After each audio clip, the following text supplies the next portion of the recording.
Привет всем, меня зовут Витёк, и сегодня я вам покажу, где жил Пётр Мамонов из группы «Звуки Му». Это Днепропетровская улица, дом 35. Жил он там в 89 году. А перед началом просмотра видео поставьте лайк, подпишитесь, ну и пиши свой комментарий.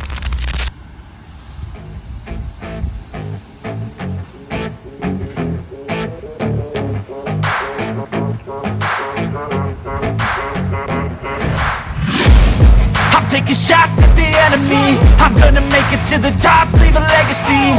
If I got something to say, you better let me speak. Turn it up a new degree, bitch, you ain't seen anything.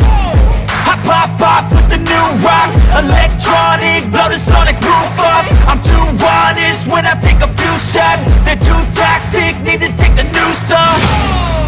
And you cannot save me, cause I don't need saving. It's everything I've been chasing.